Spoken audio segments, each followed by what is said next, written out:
superhighway system. The effects of their contributions have been long-lasting. Our Korean and Vietnam veterans came home and led our nation through a technological revolution that has permeated every fabric of American lives, as well as the world's. Emergency medicine is enhanced by the experienced and skilled surgeons who first learned to save lives in combat support hospitals. Our airlines are staffed with thousands of professional pilots who receive their ratings in the service of their country. And our police forces, correctional facilities, and firefighting units are filled with numerous veterans. And similar to our predecessors, today's veterans are making significant contributions in business, our communities, universities, and our political process. It is not just job skills they bring to our communities, they also bring their commitment, their work ethic, their integrity, their sense of duty, and their willingness to work as members of a team. It is these values, the core values of anyone who has ever worn a U.S. military uniform, that continue to refresh and enrich our society.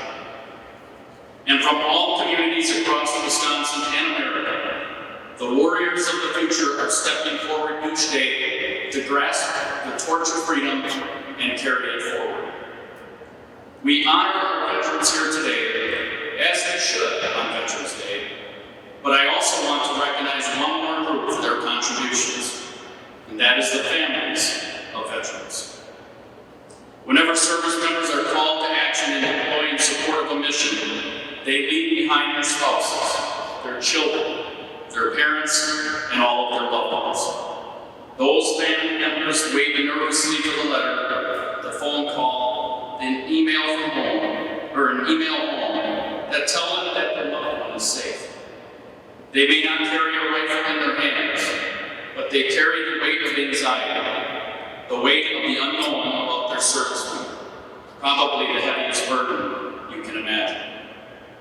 So please remember that veterans' families have also paid a steep price for freedom.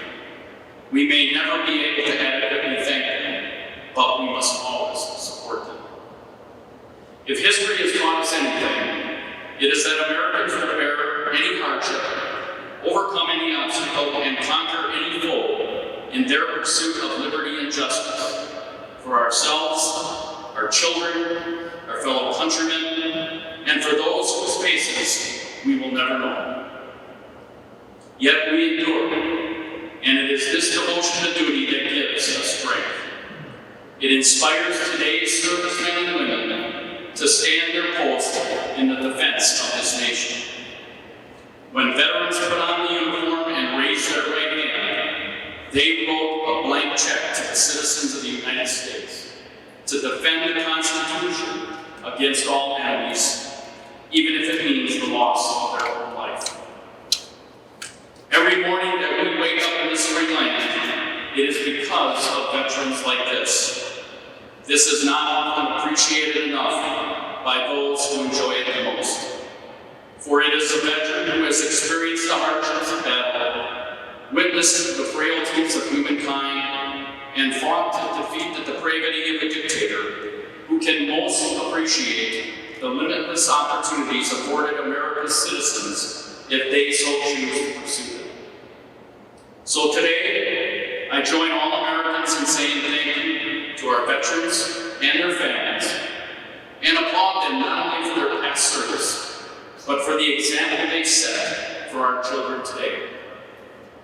Thank you once again for allowing me a few minutes to share my thoughts on the importance of Veterans Day.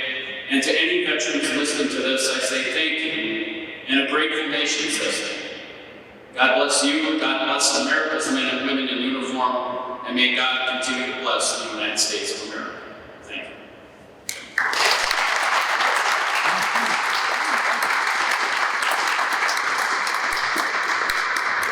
Thank you, David Langston.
This time, please remain standing and remove your headgear as Pastor Dan gives the benediction.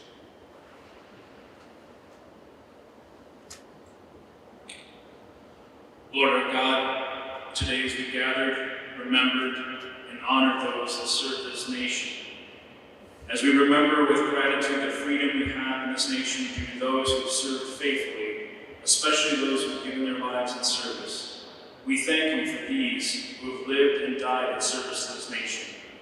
We thank you for the blessing of being part of this country, and we give you thanks. And we ask, God, that you will bless us and keep us, that you will make your face shine upon us and be gracious to us.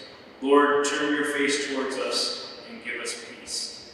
In the name of the Father, and the Son, and the Holy Spirit.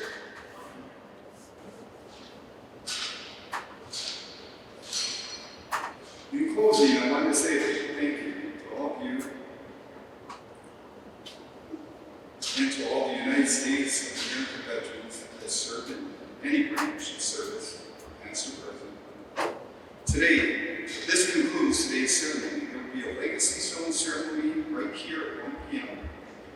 A chili feed at the American Legion Post 9 directly after the ceremony, and a spaghetti dinner at the VFW Post 2534 starting at 4:30 p.m. Thank you for attending this year's Veterans Day ceremony.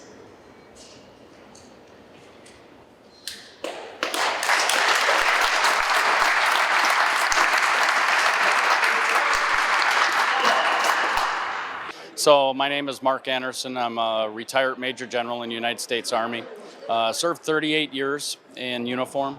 And, you know, Veterans Day to me is an opportunity, while it's a one day that we pick as a holiday to recognize all of our veterans, I really view it as a chance to remember, you know, hopefully for the nation as a whole, to remember the service and the sacrifices of our men and women, whether they served during peacetime or in war, of the commitment that they made when they swore an oath to defend our Constitution against all enemies, foreign and domestic. My name's Paul Morrison. I'm a retired Sergeant First Class from the United States Army. What Veterans Day means to me is it's a day we set aside as this nation to remember our veterans, men and women, past and present. Some volunteered, some didn't. But it's a day that we can remember their oath that they took to defend this great nation. And left behind, some served in war, some served in peace. But maybe it's a day that we could remember all day long and all year long. So it's just a really good time that we can remember. And for me, it's a time remembering those who I served with, and a reflection of those that didn't come home.